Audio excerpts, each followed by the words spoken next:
Said earlier it would be a good day for Tom Lee to be here. Joining us now is the aforementioned Tom Lee, managing partner of head of research at Fundstrat Global Advisors, as well as a CNBC contributor. A month ago, when the VIX hit 50 and there were growth fears about the economy, did you ever waver? Did you have any nights where you didn't sleep as well?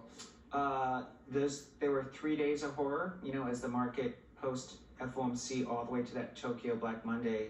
It was gut-wrenching. Was it? For you? Yeah, yes. But we viewed this ultimately as being a growth scare, because we didn't think the U.S. was entering recession, which a lot of people thought after that jobs report. And I think people thought there was systematic risk because of what's going on with the yen. But markets showed a lot of resilience since then. I mean, the fact that we snapped back so sharply is showing you how strong this market is. Still. Yes. The revisions yesterday, not on your radar. Should they be on investors' radar screen? I thought it might be a good thing if the job market was not as hot as people thought. Yes, I think it is incrementally important because the FOMC minutes that came out yesterday as well showed the Fed staff saying this is a strong labor market. Well, that jobs report that came out Friday and the revisions that just came out show a lot of jobs disappeared. It's not as strong a market, and I think it gives more ammunition for the Fed to start a cutting cycle, and that's going to give a lot of life to the economy. And to the markets. And to the markets, especially cyclical stocks and small cap stocks. Tech's already done well, so normally you'd think lower multiples could or at least multiples don't need to stay where they are or contract with a high multiple tech stock, so they could at least feel better about the valuations if rates came down. Yes, that's right. I think tech is still in a good place because of AI, and NVIDIA should reinforce that. And it's not a demanding multiple. NVIDIA is maybe 28 times forward earnings, which is for one of the most important companies in the world. It's not a high multiple. So if tech is in a good place and then we get Fed cuts, I think it allows the whole overall market to expand. Do we see an orderly easing cycle because the Fed doesn't feel like it needs to act intra?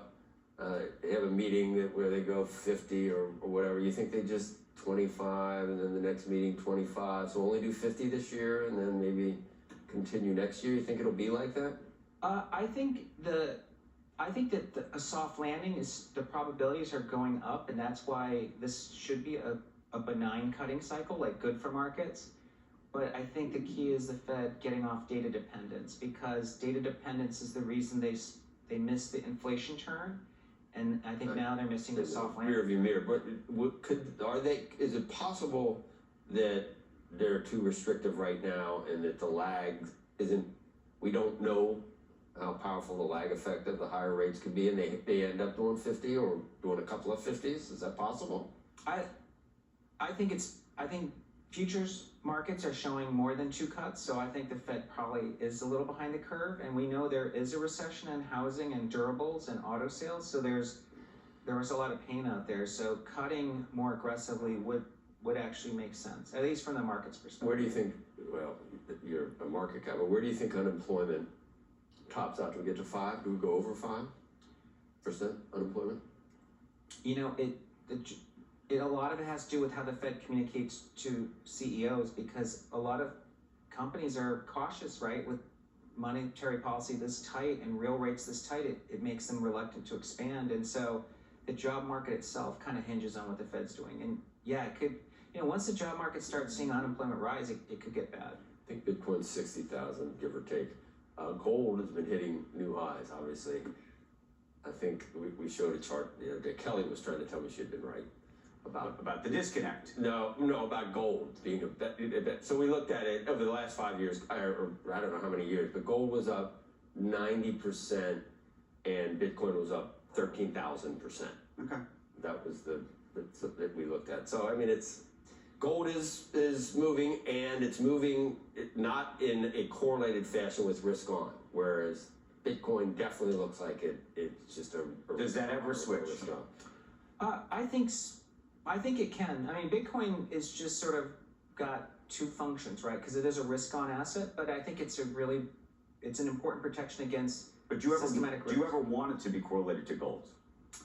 I think Bitcoin is digital gold, so I think it's replacing gold over time. So eventually it should act like gold, which means that it shouldn't have the kind of meteoric rise that we're talking about here.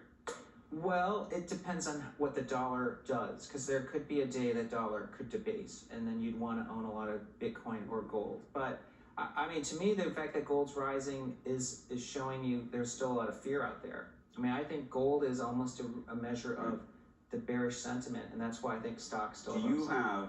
Can we talk politics for just 1 second? Do you have an election prediction and as it relates to the market? Do you think the market is based? Do you think anything we're seeing in the markets has anything to do with what's going to happen in November?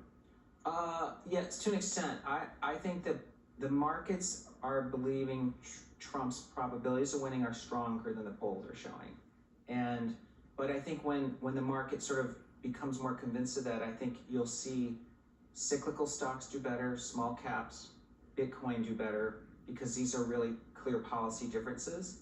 But yes, to me, I think over the last couple of days, to me, the market seems like it's betting on Trump's, that odds being better than the polls. Okay. All right, Tom, thank you. Thank you. I think sometimes you come on later in the day. I think it's much better first thing. Don't you think? First thing. Also, he gets it out of his way. He's got the whole day. Gets it out of his way, but it's just. And then, by the way, his smart comments can get repeated all day on the air. Right. Goes on the So if you afternoon. do go on later, I would say like maybe 7 or 8, but anything over 9, I mean, it's just, it makes sense, right? I makes sense. I hear you. Coming up,